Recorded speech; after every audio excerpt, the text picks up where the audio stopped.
Hallo und herzlich willkommen zur 8. Episode von 4 Minuten Geschichte, Kunst und Kultur in Wien mit eurem virtuellen City Guide Achim Ferrandina. Bei der letzten Episode ging es um die Gotik. Wir waren im Mittelalter, wir waren im 12. Jahrhundert. Wir sind immer noch in dieser Zeit zwischen der Romanik und der Gotik, eigentlich immer noch im Mittelalter, immer noch im 12. Jahrhundert. Wir gehen durch einen nicht so bekannten, touristisch gesehen Stadtteil der Wiener Innenstadt. Ich hoffe, dass ihr eines Tages nach Wien kommt, um das mal persönlich zu erleben. Und hier komme ich auf eine Persönlichkeit zu sprechen, die durchaus bekannt ist. Vielleicht nicht so, aber ihr werdet sie jetzt kennen. Ich spreche von Leopold V. von Babenberg. Den kennt ihr wahrscheinlich nicht so gut, aber ich bin sicher, ihr kennt eine andere Persönlichkeit viel, viel besser, und zwar Richard Löwenherz, König von England, 12. Jahrhundert. Ja, genau, ich spreche von dem, der in Verbindung mit Robin Hood steht. Wo ist die Verbindung? Dazu muss ich ein bisschen zurückgehen in die Geschichte, ins 12. Jahrhundert, die Zeit der Kreuzzüge. Sprich, die Christen haben da mehrmals versucht, insgesamt 7 Mal das Heilige Land zurückzuerobern und ebenfalls Jerusalem. Und einer dieser Menschen war Richard Löwenherz. Sie mussten erstmal einen Hafen erobern, den Hafen von Akkern, damit sie dann weiterkommen. Das gelingt, und gemeinsam mit ihm war ein anderer Herr, ein gewisser Herzog von Österreich, Leopold V. von Babenberg. Die Sache ist die, es scheint so, dass es sich Richard ein bisschen verscherzt haben soll mit dem Leopold, ihn beleidigt haben soll und so weiter und so fort. Außerdem hat es sich der Richard Löwenherz auch noch mit dem König von Frankreich verscherzt, weil er seine, glaube ich, Tochter oder seine Schwester als Ehefrau abgelehnt hat. Und das hat dann dazu geführt, dass der Richard Löwenherz nicht so beliebt war. Was passiert?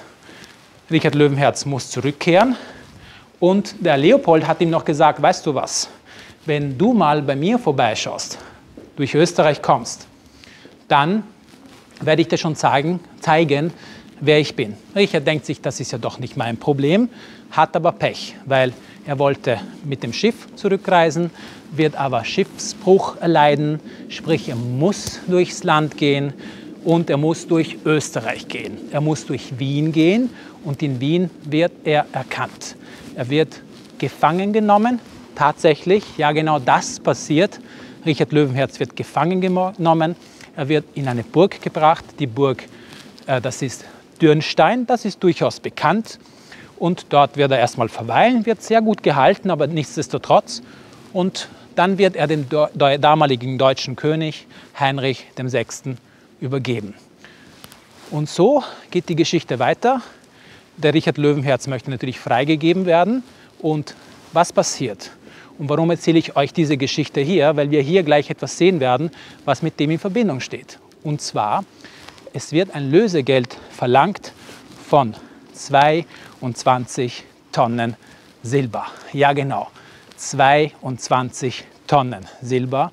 Dieses Lösegeld wird bezahlt. Leopold V. bekommt seinen Anteil, und mit diesem Geld werden unter anderem Teile der Mauer der Wiener Innenstadt des Mittelalters gebaut, und genau hier stehen wir jetzt. Hier. Diese Mauern sind aus dem 12. Jahrhundert. Da kann man es auch lesen.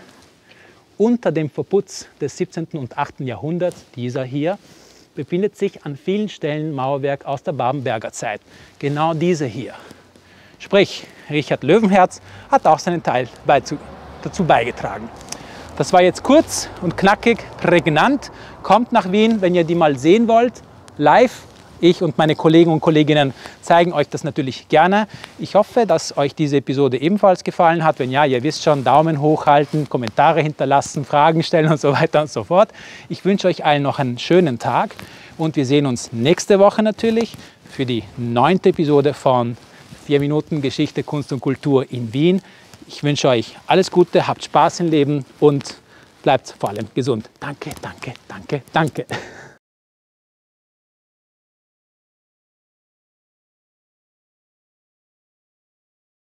Und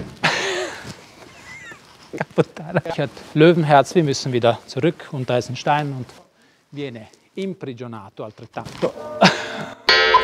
Entschuldigung.